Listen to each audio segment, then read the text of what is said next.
Ce reportage sur les voitures anciennes présentées jusqu'à demain soir au salon Rétromobile Porte de Versailles à Paris, un rendez-vous prisé par les collectionneurs de voitures de prestige, mais aussi par les passionnés. Et ils sont nombreux, Jean-Christophe Batteria, Olivier Thiette.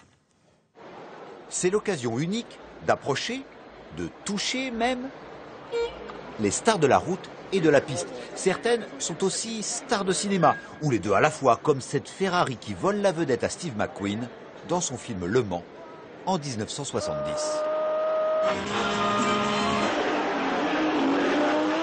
Ces lignes donnent toujours le frisson à des fans qui ont à peine l'âge de ses exploits.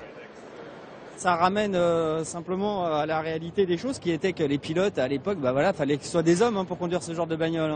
Il y a aussi la voiture des stars, la plus folle des années folles. La Delahaye qui emmenait Mistinguett ou Maurice Chevalier à Monte-Carlo. 3 ans d'ouvrage pour redonner galbe et couleur à ce qui n'était qu'une épave. On reçoit des tôles qui sont plates et il faut les former pour leur donner la forme que vous avez là. Il n'y a aucune machine qui peut faire ça. C'est tout fait à la main, au marteau, en morceaux, soudés, comme ça se faisait à l'époque.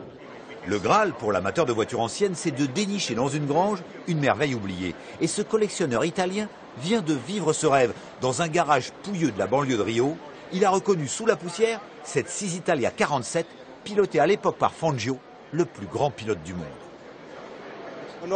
J'espère qu'elle finira entre de bonnes mains. Celle de quelqu'un qui en prendra soin de la meilleure façon. C'est mon vœu le plus cher. Entre des mains fortunées, c'est certain. Mais pour Franck Allard, ami et conseiller de milliers de collectionneurs depuis 3 décennies, le monde de l'auto ancienne est un monde de passion. On va trouver des spéculateurs et puis il y a aussi des passionnés purement de véhicules anciens, de collection, qui se retrouvent dans des rallyes, en famille. Ce ne sont pas tous des milliardaires. Pour preuve, la vente aux enchères du salon propose pêle-mêle des pièces rares et des populaires à la valeur surtout sentimentale.